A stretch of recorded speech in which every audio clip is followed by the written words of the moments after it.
Alam mo namang hindi ko maiiwan ang pamilya ko. Paano si Tony? Paano yung apo ko? Ako lang naman ang inaasahan mo eh. Masama. Sunga ka rin, ano? Sunga agad. Hindi ka kasi nag-iisip eh. Sa wakas, ay makukumbinsi na rin si Nancy na sumama papuntang Canada. Pero bago pa man ito makaalis para mabigyan ng mas magandang kinabukasan ang kanyang pamilya, makakatanggap ng balita si Nancy tungkol sa kanyang anak na si Jonah. I'm sorry, madam.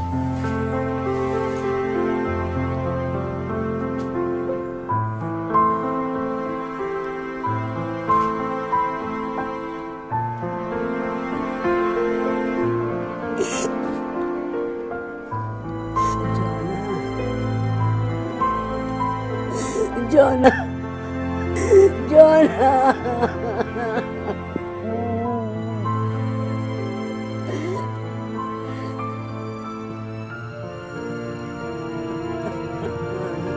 Jonah!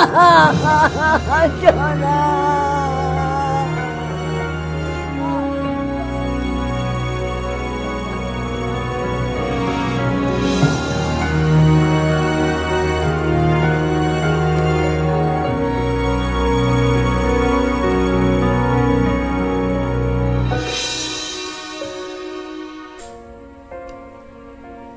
Mula lamay hanggang sa mailibing si Jonah, ay naging matamlay at walang kibo si Tony.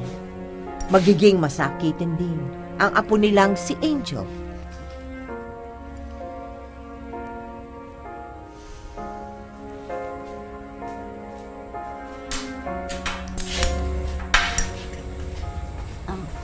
Mars? Mars, ako na lang magbabantay dito. Sige na, gora ka na sa DFA. Di ba ngayon yung schedule mo? Para sa pag-appear para sa passport? Sige na. Ikaw na lang yating hinihintay ng Mama Madeleine mo para makabalik sila sa Canada. Mars, pwede bang ikaw na lang ang sumama sa kanila? Mula nung mamatay si Jonah, napag-isip-isip ko, namatay siya na wala ako sa tabi niya. Ayoko nang maulit yun eh. Namatayan na ako ng anak. Ayoko nang mawala ng apo at ng asawa. Kaya ikaw na lang pumunta sa Canada.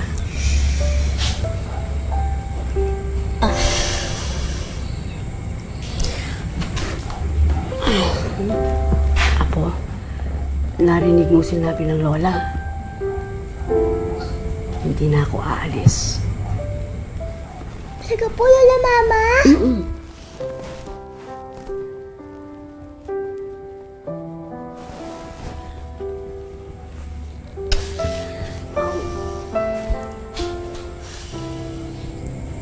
Mario,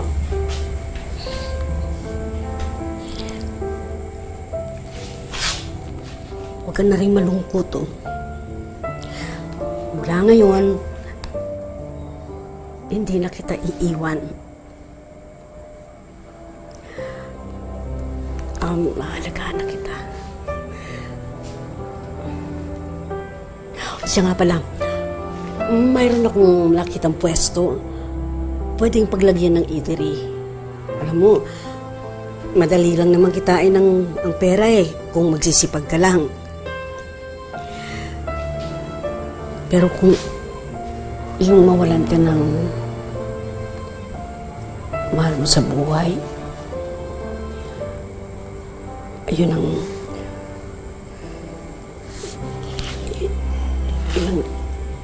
hindi ko matatanggap. Iba pa rin yung makapiling mo at maalagaan. Mahal mo sa buhay. Kaya,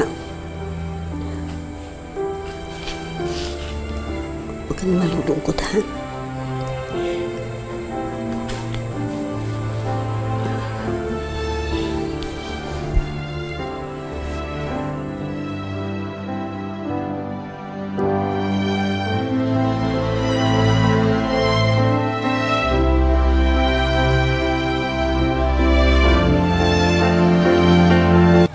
mo to.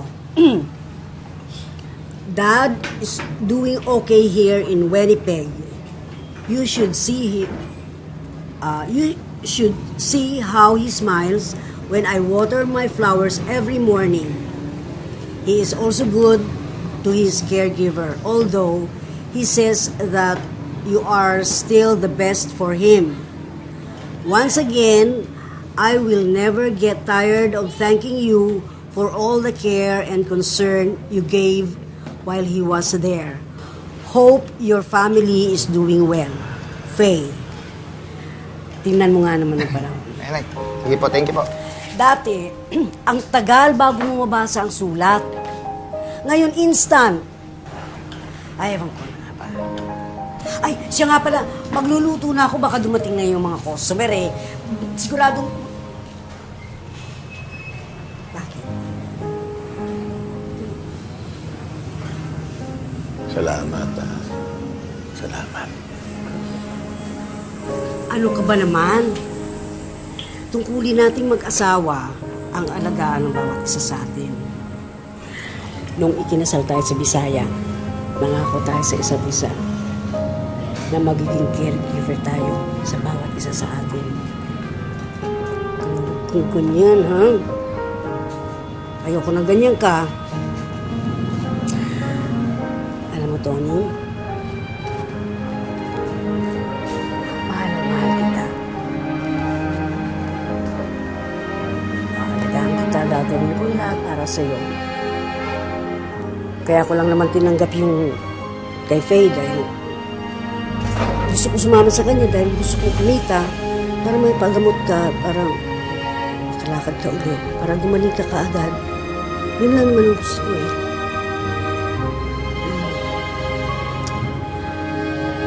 Mahal kita. Mahal na mahal kita. Nay, tanghali na po. Baka langgamin pa po kayo dyan. Ay, may customer na. Buiset, ganda-ganda na sinasabi ko dito eh.